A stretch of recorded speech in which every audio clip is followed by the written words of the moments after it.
Doom Patrol.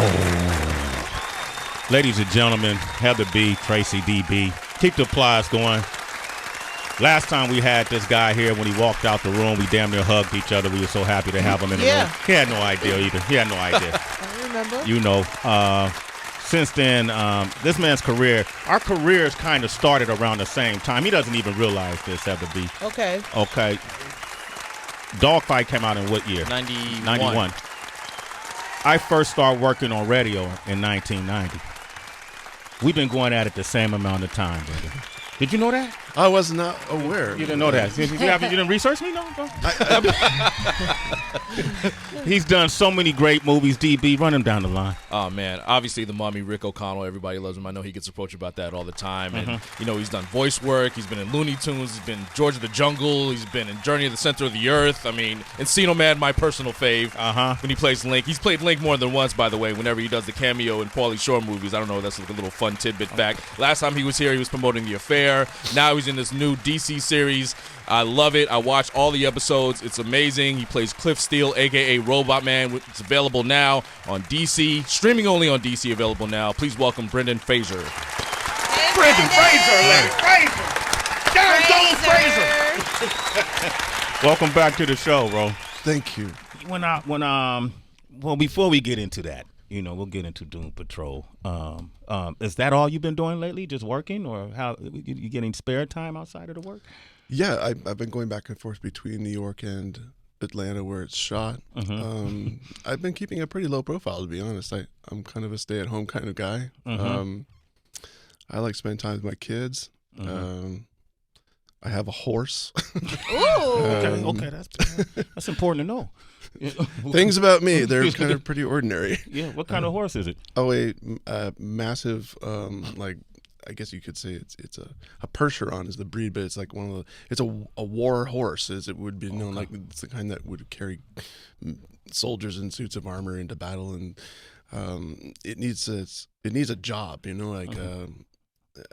It would pull the plow or the battle wagon, and they have a sentiment about them that's sort of like it's duty bound. My oldest son Griffin is on the spectrum, and he's a big kid. He's like 6'4", and this is a big, strong horse, so they get along great. Even if he doesn't ride, you can just give him a brush, and the kids love the repetitive motion.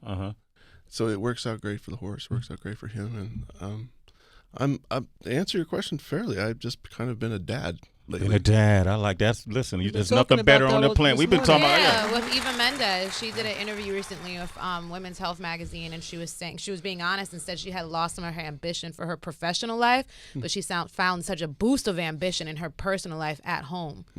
Like I can see that. And I met her. I can see where her considerable energy would go to doing what's best for her. I want to get back to the horse because I'm just trying to figure out the frame of mind. How do you get a horse? Like, you just decided I'm going to go get a horse one day? I was working on a big saga about the Texas Rangers. Texas Rising. Thanks. Yeah, he's here for you. That's why he's here. All right, don't worry.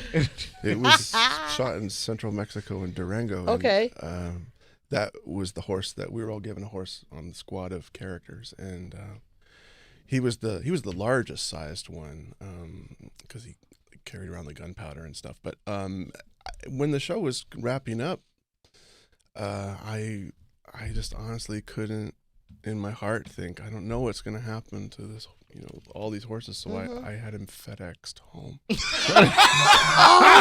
Damn, man. What kind of packaging was it? How much is that? A lot of money that he's worth. Brandon is not a Trojan. You just can't put it in a box. Man. Never wanted a dog, Brendan. Wow.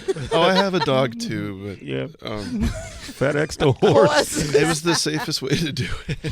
Let me ask you this, because my daughter was an equestrian, so for years she took lessons and she even competed, and she even competed in college, and I remember the cost of maintaining a horse, you know, especially you got options like when if it's recreational, if it's somebody's doing it for sports, you can lease a horse for a certain amount of money a month, you know, to keep them in a stable, for them to feed the horse, for them to maintenance the horse, the whole nine. But it ain't at your house.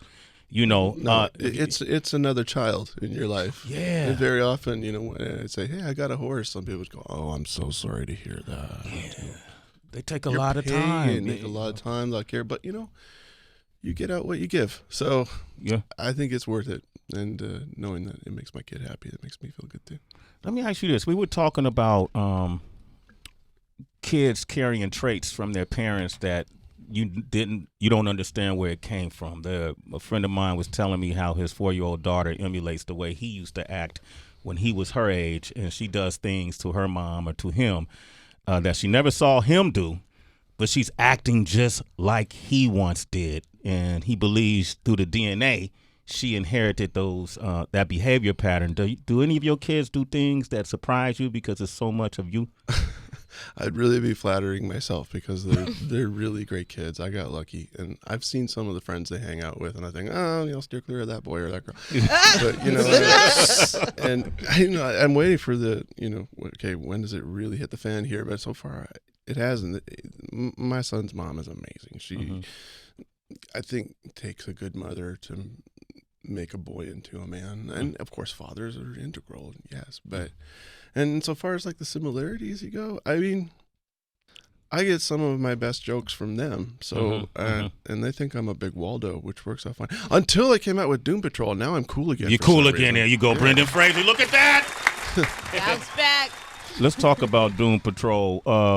Were you a DC kid or growing up? Let me think about that. Yeah, I think I was. I really didn't know the difference between the other ones. Yeah, there was like the Coke and the Pepsi, or Right. Which one do you drink? I didn't really pay that much attention to it. I think in recent years, I've liked that take that Chris Nolan reinvented the Batman with, and in that formidable spirit of storytelling with these characters, I know in Doom Patrol it takes a real deep dive into the psyche of all of them, and it's a bit of almost just batty madness that goes on in this show, but somehow I think the fan base has found that it's really kind of comforting in light of all the batty things that we are living with in recent years. It's almost like it's a tonic, It makes you feel like you're not alone. Yeah, right. All right. It's interesting with Robot Man. Eddie, our coworker over here, made an interesting point. He said, "I grew up reading about Robot Man, but there was really never a voice attached to it. But you give Robot Man a voice. Going into that character, did you factor all of that in? Like that, you're really kind of introducing Robot Man as a person to a lot of different folks." Oh, thanks, Eddie. Nice of you to say.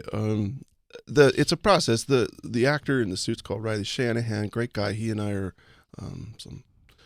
20 years apart, having gone to the same college and had, I think, definitely some of the same training, but some of the same instructors even.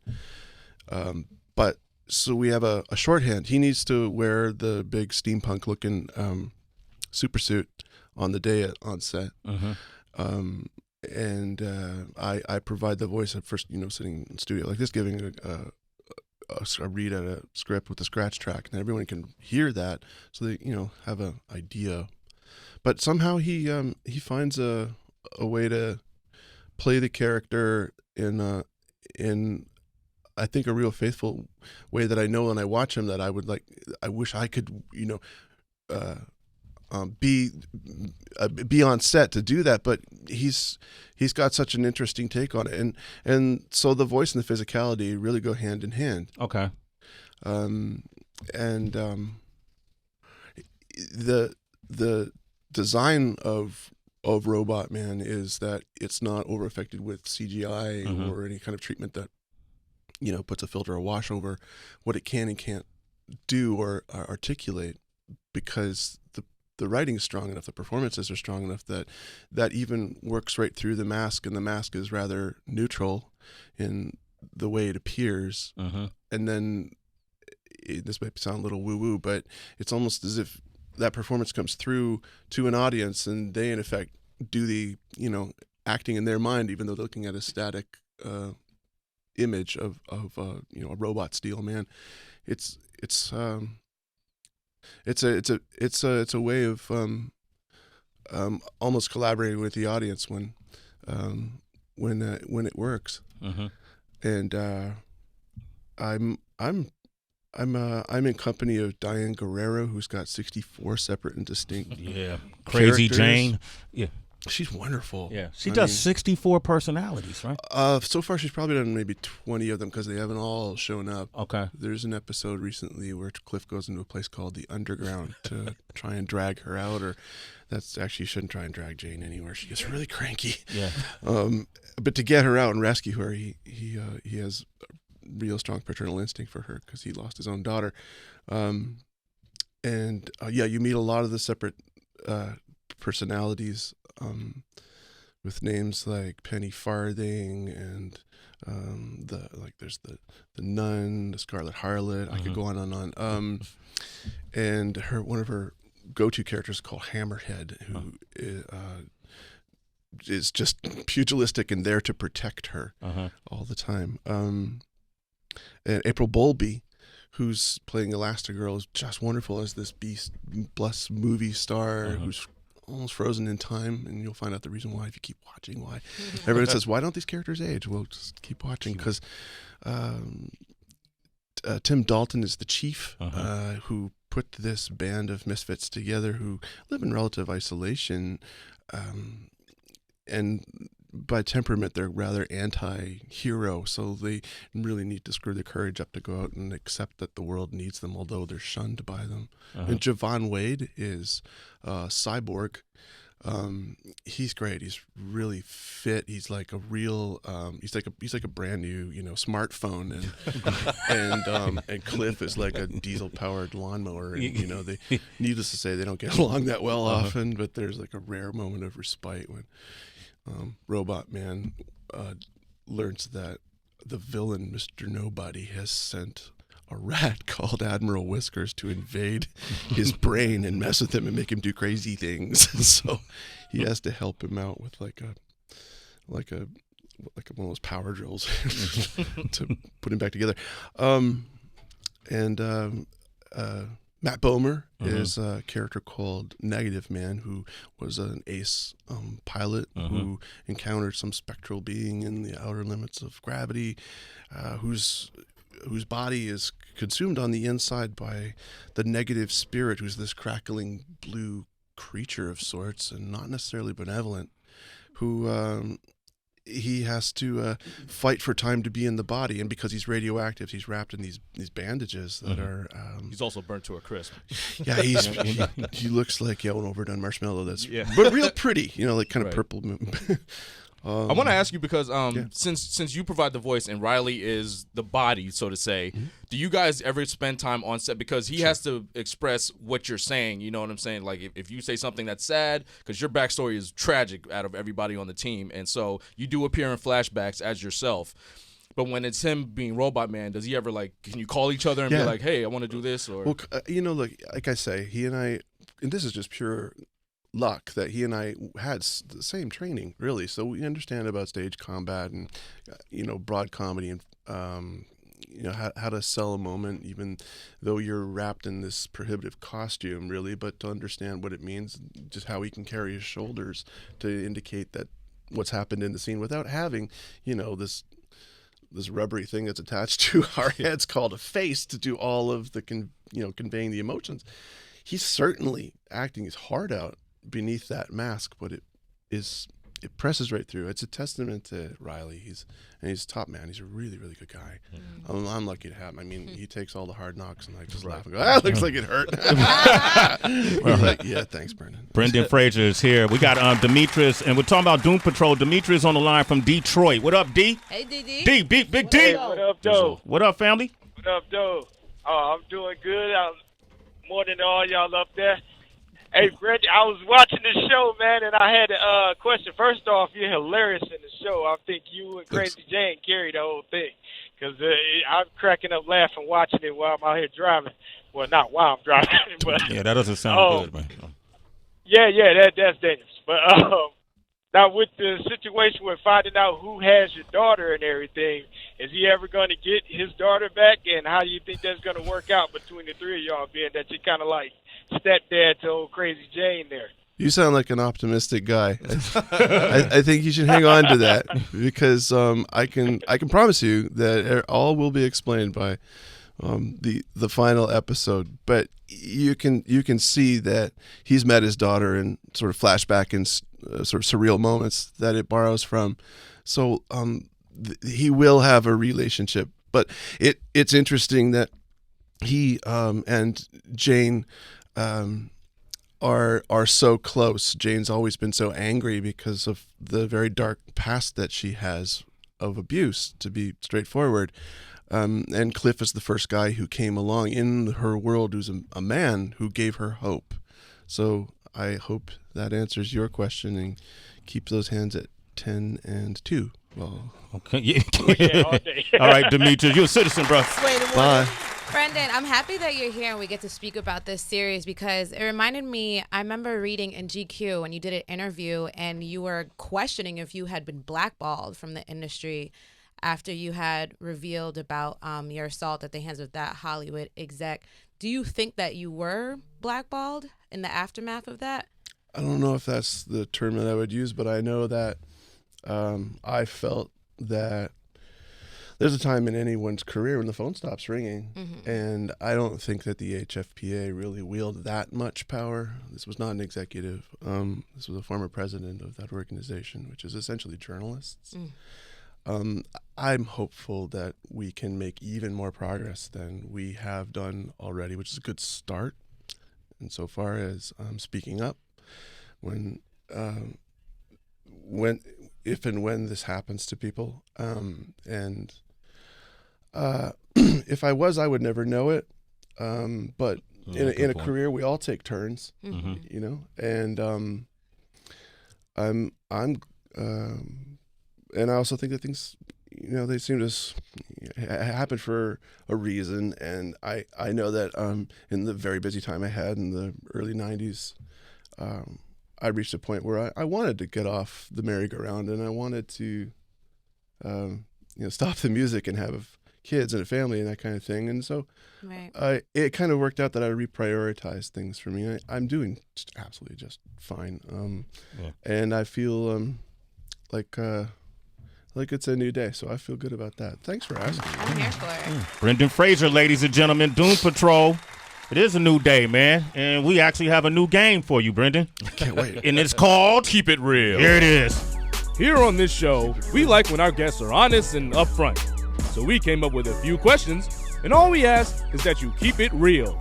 Right now on Sway in the Morning. All right, here it is, man. So we got a couple of questions for you. Just got to answer them honestly, man. That's it. All right, these are easy. These are fun. Is it true that you speak fluent French? Oui, je parle en français. C'est plusieurs français du Canada, alors c'est très mauvais. Il y a un vocabulaire est pauvre.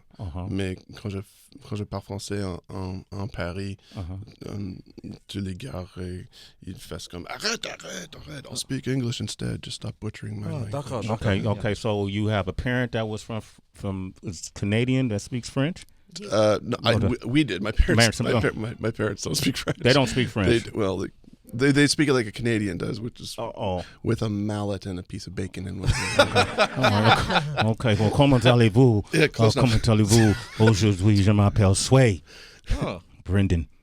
That's all I got for you. That's all I got. I'm butchering it too. All right. Is it true that you were one of the many actors along with River Phoenix and Sean Penn that auditioned for Bill S. Preston Esquire in Bill and Ted's Excellent Adventure? Untrue. Untrue. I never auditioned for that. Okay. Well, that's what we're doing. Keeping it real. All right. Okay. While you were filming Looney Tunes Back in Action, you were scared to hit Bill Goldberg. Yes, I was. That guy's got a head like a bucket. A bucket? Yes. Bucket head. He does. And he just goes, hit me. It's my job. I'm like, Bill, I really do. It's like, hit me. Yes, sir. And so I, chipped my manicured fingernails. Oh, God. Tragic. All right. You have a reputation for being extremely polite to your fans, but have you ever met a celebrity that was extremely rude? Sure. The answer is keeping it real. Sometimes people have bad days. I can't tell you. Yeah. I don't know if this is rude, but I remember Chris Walken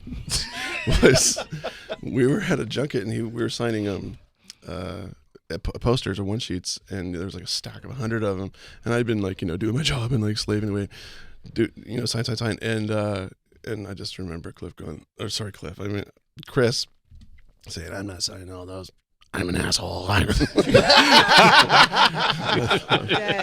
It's charming in its own way, but I thought, I don't know if I can get away with saying that.